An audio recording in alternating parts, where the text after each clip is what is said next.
يضلل فلا هادي له وأشهد أن لا إله إلا الله وحده لا شريك له وأشهد أن محمدًا عبده ورسوله أرسله بالحق بشيرا ونذيرا يا أيها الذين آمنوا اتقوا الله حق تقاته ولا تموتن إلا وأنتم مسلمون يا أيها الناس اتقوا ربكم الذي خلقكم من نفس واحدة وخلق منها زوجها وبث منهما رجالا كثيرا ونساء واتقوا الله الذي تساءلون به والأرحام إن الله كان عليكم رقيبا يا أيها الذين آمنوا اتقوا الله وقولوا قولا سديدا يصلح لكم أعمالكم ويغفر لكم ذنوبكم ومن يطع الله ورسوله فقد فاز فوزا عظيما أما بعد فإن خير الحديث كتاب الله وخير الهدي هدي محمد صلى الله عليه وسلم وشر الأمور محدثاتها وكل محدثة بدعة وكل بدعة ضلالة وكل ضلالة في النار أعوذ بالله السميع العليم من الشيطان الرجيم من همزه ونفخه ونفثه بسم الله الرحمن الرحيم واعبدوا الله ولا تشركوا به شيئا وبالوالدين إحسانا اسٹیج پر جلوہ فروز معزز موقر علماء کرام سامعین اعظام اسلامی خواتین پیاری ماؤں نوجوان ساتھی اور بزرگوں اس کائنات کے اندر ہمیں اور آپ کو حقیقی طور پر تو اللہ رب العالمین نے پیدا کیا مگر ہماری پیدائش کا ایک ظاہری سبب اللہ رب العالمین نے ہمارے والدین کو قرار دیا ہم اور آپ یہ محسوس کرتے ہیں اور جانتے ہیں کہ ایک باپ اپنی اولاد کی تربیت کے لیے اپنی اولاد کی پرورش کے لیے کتنی محنتوں کو انجام دیتا ہے کتنی محنت کرتا ہے کتنی مشقت کرتا ہے اور ایک ماں اپنی اولاد کی پرورش اور اس کی تربیت کے لیے اپنی راتوں کی کتنی نیند کو قربان کرتی ہے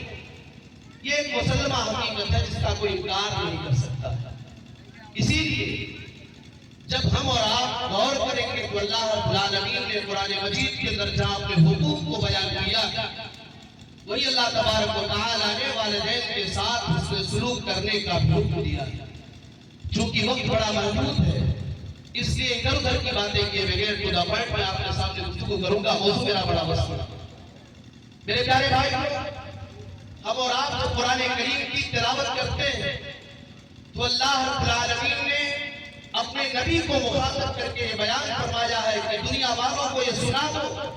دنیا والوں کو یہ بتا دو کہ اللہ واحد کی عبادت کے ساتھ ساتھ انسان کو اپنے والدین کے ساتھ حسن سلوک کرنا ہے اچھا ویوہار کرنا ہے اور اچھے اخلاق کے ساتھ اسے پیش ہے وَقَضَىٰ رَبُّكَ أَلَّا تَعْبُدُوا إِلَّا إِيَّاهُ وَبِالْوَالِدَيْنِ إِحْسَانًا اللہ رب العالمین نے اعلان کر رہا ہے اور اللہ تبارک و تعالیٰ یہ پیغام دے رہا ہے اے نبی تمہارے رب نے یہ فیصلہ کر دیا ہے وَقَضَىٰ رَبُّكَ أَلَّا تَعْبُدُوا إِلَّا إِيَّاهُ اے دنیا والوں تم اللہ کے علاوہ کسی اور کی عبادت نہ کرنا اے دنیا والوں تم اپنی پیشانی کو جھکانا تو اللہ کے سامنے جھکانا اے دنیا والوں دعائیں مانگنے کے لیے تم اپنے ہاتھوں کو اٹھانا تو اللہ کے سامنے اٹھانا اے دنیا والوں پریشانیوں میں پریشانیوں سے نجات پانے کے لیے فریاد کرنا تو تم اللہ سے کرنا مصیبتوں کو دور کرنے والا اللہ ہے پریشانیوں کو دور کرنے والا اللہ ہے تکلیفوں کو دور کرنے والا اللہ ہے وَقَضَىٰ رَبُّكَ أَلَّا تَعْبُدُوا إِلَّا إِيَّاهُ اللہ نے یہ فیصلہ کر دیا ہے کہ اللہ کی عبادت کے علاوہ کسی اور کی عبادت نہ کرو اور جب اللہ کی عبادت کر لو اللہ کی عبادت کرنے کے بعد اللہ تعالیٰ دوسرا حکم سنا رہا ہے اللہ تعبدوا إِلَّا إِيَّاهُ وَبِالْوَالِدَيْنِ إِحْسَانًا اے دنیا والوں تم اپنے والدین کے ساتھ اس سے سلوک کیا کرو اے دنیا والوں تم اپنے ماتا پتا کے ساتھ اچھا ویوہار کیا کرو، اے دنیا والوں تو اپنے ماں باپ کے ساتھ اس سے سلوک کیا کرو۔ آگے اللہ کہتا ہے اِمَّا يَبْلُغَنَّ عِندَكَ الْكِبَرَ أَحَدُهُمَا أَوْ كِلَاهُمَا فَلَا تَقُل لَّهُمَا أُفٍّ وَلَا تَنْهَرْهُمَا وَقُل لَّهُمَا قَوْلًا كَرِيمًا۔ اے دنیا والوں، اے اپنے باپ کی اولاد، اے اپنے ماں کی اولاد، خبردار تو کان کھول کر کے سن لے، اگر تیرے ماں باپ میں سے کوئی ایک یا دونوں بڑھاپے کی عمر کو پہنچ جائیں، فَلَا تَقُل لَّهُمَا أُفٍّ، تو تم انہیں اف تک بھی نہ کہنا، وَقُل لَّهُمَا قَوْلًا كَرِيمًا، اور اپنے ماں باپ سے نرم لب و لہجے میں اچھے انداز سے بات کیا کرتے رہنا۔ وَقُلْ رَبِّ ارْحَمْهُمَا كَمَا رَبَّيَانِي صَغِيرًا، اور تم اللہ سے دعائیں مانگتے رہنا اور اللہ سے یہ فریاد کرتے رہنا، اے اللہ میرے ماں باپ کے اوپر تو ایسے ہی رحم کر، اے اللہ میرے ماں باپ کے اوپر تو ایسی رحمتوں کا نزول فرما دے، كَمَا رَبَّيَانِي صَغِيرًا، اے اللہ میرے ماں باپ نے بچپن میں مجھے جیسے پالا تھا۔ اور آگے بڑھیے، ایک اور جگہ اللہ تبارک و تعالیٰ بیان وَاعْبُدُوا اللَّهَ وَلَا تُشْرِكُوا بِهِ شَيْئًا وَبِالْوَالِدَيْنِ إِحْسَانًا، اے دنیا والوں تم اللہ کی عبادت کرو اور اللہ کی عبادت میں کسی اور کو شریک اور ساجھیدار نہ بناؤ، وَبِالْوَالِدَيْنِ إِحْسَانًا، اور تم اپنے والدین کے ساتھ اچھا سلوک کیا کرو۔ ایک اور جگہ اللہ فرماتا ہے قُلْ تَعَالَوْا أَتْلُوا مَا حَرَّمَ رَبُّكُمْ عَلَيْكُمْ أَلَّا تُشْرِكُوا بِهِ شَيْئًا وَبِالْوَالِدَيْنِ إِحْسَانًا۔ اے نبی صلی اللہ علیہ وسلم آپ اعلان کر دیجئے، اے دنیا والوں آؤ میں تمہیں بتاتا ہوں تمہارے رب نے تمہارے اوپر کن چیزوں کو حرام قرار دیا ہے۔ قُلْ تَعَالَوْا أَتْلُوا مَا حَرَّمَ رَبُّكُمْ عَلَيْكُمْ أَلَّا تُشْرِكُوا بِهِ شَيْئًا، کہ تم اللہ کے ساتھ کسی کو شریک نہ ٹھہرانا، وَبِالْوَالِدَيْنِ إِحْسَانًا، اور تم اپنے والدین کے ساتھ سلوک کیا کرو۔ اسی لیے اللہ کے نبی صلی اللہ علیہ وسلم نے بیان فرمایا، ایک موقع پر صحابہ رسول اللہ کے نبی کے بارے میں بیان کرتے ہیں کہ اللہ کے نبی نے صحابہ سے خطاب کر کے کہا، اے میرے صحابہ الا انبئکم باکبر الکبائر، اے میرے صحابہ کیا میں تمہیں بڑے بڑے گناہوں کے بارے میں نہ بتا دوں؟ صحابہ کہتے ہیں قلنا بلا یا رسول اللہ، ہم نے کہا اللہ کے رسول ضرور آپ بتلائیے۔ آپ نے بیان فرمایا الاشراک باللہ وحقوق الوالدین، اے میرے صحابہ اس دنیا کے اندر گناہ تو بہت زیادہ ہے لیکن بڑے بڑے گناہوں میں سب سے بڑا گناہ یہ الاشراک باللہ، کہ بندہ اللہ کے ساتھ کسی کو شریک ٹھہرائے، بندہ کسی کو اللہ کا ساجی بنا لے، کسی کو اللہ کا ساجیدار بنا لے۔ میرے پیارے بھائیوں شرک کے بارے میں تو اللہ نے اعلان کر دیا ہے ان اللہ لا یغفر ان یشرک بہ ویغفر ما دون ذلک لمن یشاء، اے میرے بندے تم کوئی بھی گناہ کر کے آؤ دنیا کے اندر، تم کوئی بھی پاپ کر کے آؤ دنیا کے اندر سے، تم کوئی جرم کر کے آؤ، لیکن اگر تم نے شرک نہیں کیا ہے، اگر میری عبادت میں تم نے کسی اور کو شریک اور ساجھیدار نہیں بنا جائے، اے میرے بندے میں تو تیری گناہ کو معاف کر سکتا ہوں، لیکن اے میرے بندے اگر تم نے میرے ساتھ کسی کو شریک کرا دیا تو خبردار ان اللہ لا یغفر ان یشرک بہ ویغفر ما دون ذلک لمن یشاء، اللہ شرک کو معاف نہیں کرے گا۔ وَمَن يُشْرِكْ بِاللَّهِ فَقَدْ حَرَّمَ اللَّهُ عَلَيْهِ الْجَنَّةَ، جو آدمی کسی کو اللہ کے ساتھ شریک ٹھہرائے گا اللہ نے اس کے اوپر جنت کو حرام قرار دے دیا ہے۔ تو اللہ کے نبی نے بیان فرمایا سب سے بڑا گناہ یہ ہے کہ اللہ کے ساتھ کسی کو شریک اور ساجھیدار ٹھہرائے۔ قال اشراک باللہ وحقوق الوالدین، والدین کی نافرمانی کرنا۔ صحابی کہتے ہیں اللہ کے نبی صلی اللہ علیہ وسلم ٹھیک لگائی میں بیٹھے تھے، اتنے میں آپ ٹھیک چھوڑتے ہیں اور ٹھیک چھوڑ کر کے آپ آگے آتے ہیں، اور آگے آنے کے بعد آپ کہتے ہیں الا وقول الزور وشہادت الزور، خبردار جھوٹ بولنا اور جھوٹی گواہی دینا یہ بہت بڑا گناہ ہے۔ صحابہ کہتے ہیں اللہ کے نبی لگاتار یہ کلمہ دہراتے رہے یہاں تک کہ ہم نے اپنے دل کے اندر سوچ لیا اے کاش آپ خاموش ہو جاتے۔ ایک اور روایت سنیے، اللہ کے نبی صلی اللہ علیہ وسلم نے بیان فرمایا ثلاثۃ لا ينظر اللہ الیہم یوم القیامہ، تین طرح کے لوگ ایسے ہوں گے قیامت کے دن اللہ تبارک و تعالی رحمت کی نگاہ سے جنہیں نہیں دیکھے گا۔ العاق لوالدیہ، اپنے والدین کی نافرمانی کرنے والا، ومدمن الخمر، شراب پینے والا، والمنان عطاءہ، کسی کی مصیبت میں کوئی کام آ گیا، کسی کے ساتھ کوئی احسان کر دیا ہے اب وہ احسان جتلا رہا ہے، احسان جتلانے والا، یہ تین طرح کے لوگ ایسے ہوں گے جن کی طرف اللہ رحمت کی نگاہ نہیں ڈالے گا۔ اختصار کے ساتھ میری تقریر کا پہلا پارٹ ہے، چونکہ مجھے جس موضوع پر خطاب کرنے کا مکلف کیا گیا ہے وہ ہے والدین اور اولاد کے حقوق، دونوں کے حقوق میں بیان کرنا ہے۔ چلیے اور آگے بڑھتے ہیں۔ اختصار کے ساتھ میں آپ کے سامنے یہ بتاؤں کہ والدین کے اوپر اولاد کے کئی کیا حقوق ہیں۔ والدین کے اوپر سب سے پہلا حق یہ ہے کہ اپنے آنے والے بچوں کے لیے نیک ماں کا انتخاب کرے، اپنے لیے بیوی کا انتخاب۔ تنكح المرأة لأربع لمالها ولحسبها ولجمالها ولدينها فاظفر بذات الدين۔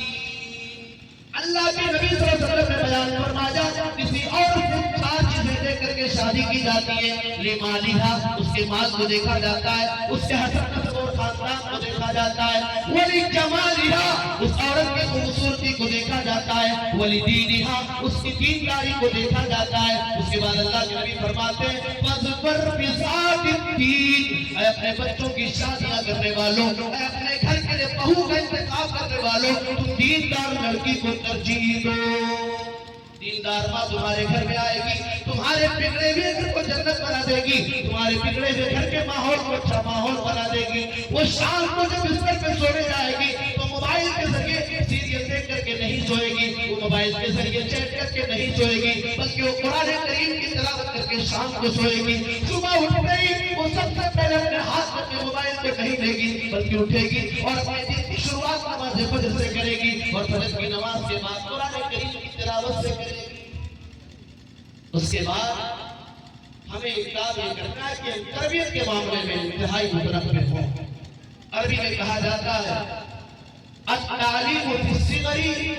کالنقش علی الحجر،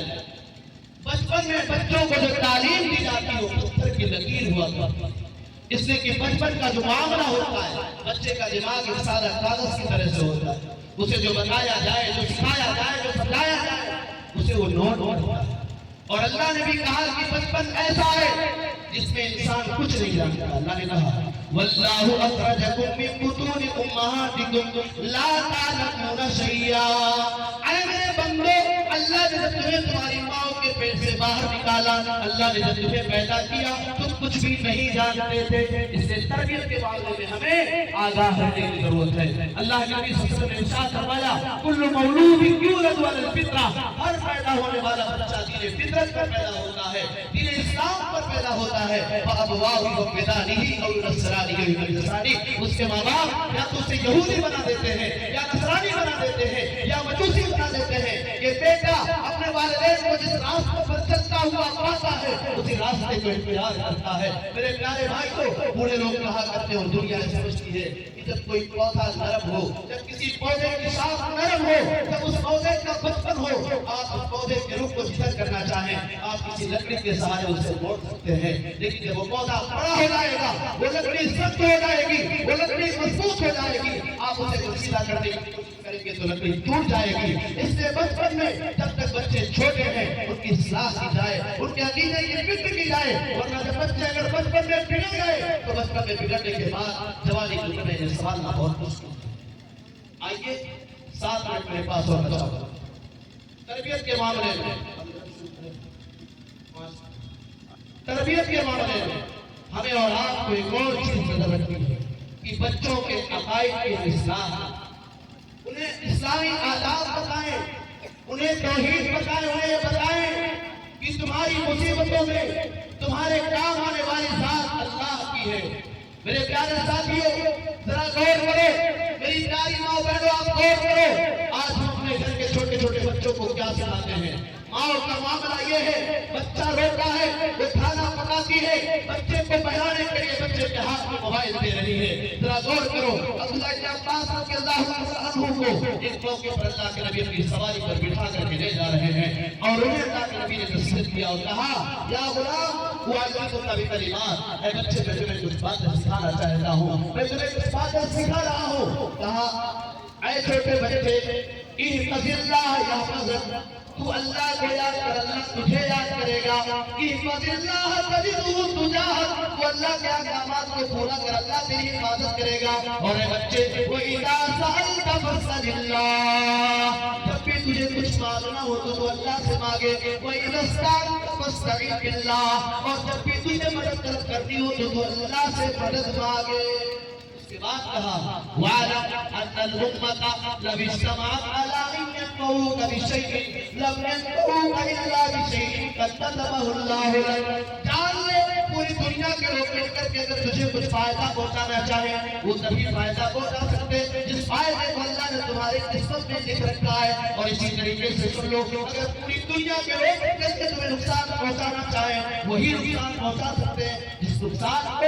اللہ تعالیٰ نے تمہارے نصیب میں لکھ دیا۔ میرے بھائیوں عمر بن سلمہ بیان کرتے ہیں ایک مرتبہ میں اللہ کے نبی کی گود میں تھا، کھانا کھا رہا تھا، دسترخوان لگا ہوا تھا، کہا میرا ہاتھ پلیٹ میں ادھر ادھر جا رہا تھا۔ اللہ کے نبی صلی اللہ علیہ وسلم نے کہا یا غلام سم اللہ وکل بیمینک وکل مما یلیک، اے بچے اللہ کا نام لو، دائیں ہاتھ سے کھاؤ اور وہ کھاؤ جو تمہارے لیے مناسب ہو، جو تمہارے ساتھ۔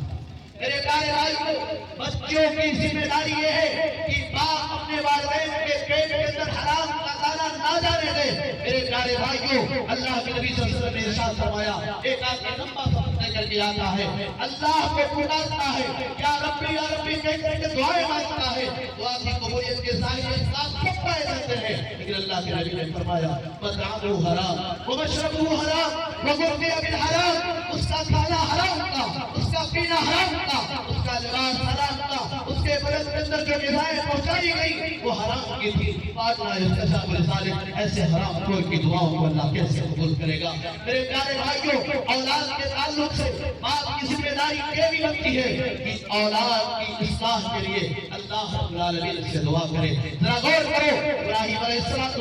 اللہ سے دعا کر رہے ہیں وَجْنُبْنِي وَبَنِيَّ أَن نَّعْبُدَ الْأَصْنَامَ، اے اللہ تعالیٰ تو مجھے بھی اور میرے بال بچوں کو میرے بیٹے کو اس بات سے بچانا کہ ہم بتوں کی عبادت کریں۔ میرے پیارے بھائیوں غور کرو اور آگے بڑھیے۔ اولاد کے ایک باپ کی ذمہ داریاں جہاں بہت ساری ہیں، پوری ذمہ داریوں میں سے اہم ذمہ داری یہ ہے کہ باپ اولاد کی جائز ضروریات کو مکمل کرے۔ بسا اوقات ایسا ہوتا ہے کہ کسی باپ کا بیٹا بیمار ہو گیا، وہ اب دوا علاج کرنے سے پیچھے بھاگ رہا ہے، وہ ہمیشہ پیسے کو سیونگ کرنے کے نام پہ دوا سے اپنی اولاد کو محروم کرتا ہے۔ یقین مانو میرے پیارے بھائیوں اللہ کے نبی صلی اللہ علیہ وسلم نے ارشاد فرمایا دینار انفقته فی سبیل اللہ ودینار انفقته فی رقبہ ودینار تصدقت به علی مسکین ودینار انفقته علی اہلک اعظمها اجرا الذی انفقته علی اہلک، ایک پیسہ جسے تو نے گردن آسان کرنے میں خرچ کیا، ایک دینار جس سے تو نے کسی مسکین کے پر صدقہ کیا، ایک دینار جسے تو نے اللہ کی راہ میں خرچ کیا، ایک دینار جسے تو نے اپنی اولاد کے اوپر خرچ کیا ہے۔ اگر وہ ثواب کے اعتبار سے ان چاروں میں سب سے بہترین وہ دینار ہے جس دینار کو تو نے اپنی اولاد کے اوپر خرچ کیا ہے۔ میرے پیارے بھائیوں آخری بات بتا رہا ہوں، اولاد کے تئیں والدین کو حساس ہونا چاہیے۔ اولاد کی جہاں بہت ساری تربیت کے معاملے میں اس کی ذمہ داریاں بنتی ہیں، وہی ساتھ ہی ساتھ اولاد کو شیطانوں کے تمام چال سے بچانا چاہیے۔ اللہ کے نبی صلی اللہ علیہ وسلم نے بیان فرمایا جب شام ہو جائے کفو صبیانکم، اپنے بچوں کو اپنے گھروں میں روک لو، مغرب کی نماز ادا کرنے کے بعد اپنی اولاد کو اپنے گھروں سے باہر نہ جانے دو، اس لیے کہ اس وقت شیطان گلیوں میں گھومتے رہتے ہیں اور شیطان آپ کے بچوں کو اپنا شکار بنا لیں گے۔ ساتھ ہی ساتھ ہمیں ایک حساس باپ بننے کے ناطے ہمیں اپنی اولاد کے چاہے ہماری اولاد مذکر ہو یا مؤنث ہو ان کے ساتھیوں کے بارے میں بھی غور کرنا ہے کہ اس کا ساتھی کیسا ہے۔ پیارے نبی جناب محمد رسول اللہ صلی اللہ علیہ وسلم نے ارشاد فرمایا مثل الجلیس الصالح ومثل الجلیس السوء کحامل المسک، اللہ کے نبی نے فرمایا ایک بہترین دوست کی مثال اور ایک برے دوست کی مثال اس کی طرح سے ہے جو مشک کو بیچنے والا ہو، اور دوسرے کی مثال نافخ القیر کی طرح سے ہے جو بھٹیوں کو پھونکنے والا ہو۔ اگر انسان عطار کی دکان پہ جائے گا، خوشبو بیچنے والے کی دکان پہ جائے گا تو خوشبو پائے گا، اور اگر بھٹی پہ جائے گا جہاں آگ ہو جہاں رات ہو تو اگر اس کا اثر اس کے بدن پہ اس کے اخلاق پہ نہیں پڑتا ہے تو کم از کم اس کا کپڑا کالا ہو جائے گا۔ میرے پیارے بھائیوں بھائیوں صحبت صالح کنن، صحبت طالب کنن، اپنے اولاد کے ساتھیوں کے بارے میں آپ غور کریں، اس کے ساتھی کون ہے، اس کے دوست کون ہے، کس کے ساتھ چلتا ہے۔ انہی باتوں کے ساتھ میں آپ سے رخصت ہونا چاہتا ہوں۔ اللہ رب العالمین سے دعا ہے اے اللہ تعالیٰ تمام لوگوں کو اپنے والدین کی خدمت کرنے کی توفیق عطا فرما، اور اے اللہ تمام لوگوں کو اپنے اولاد کی نعمت سے نوازا ہے، اے اللہ رب العالمین انہیں ایک حساس ماں اور باپ ہونے کے ساتھ ساتھ اپنے اولاد کے تئیں تمام حقوق و فرائض ادا کرنے کی توفیق عطا فرما۔ آمین رب العالمین۔ وآخر دعوانا الحمدللہ رب العالمین، والسلام علیکم ورحمۃ اللہ وبرکاتہ۔ وعلیکم السلام۔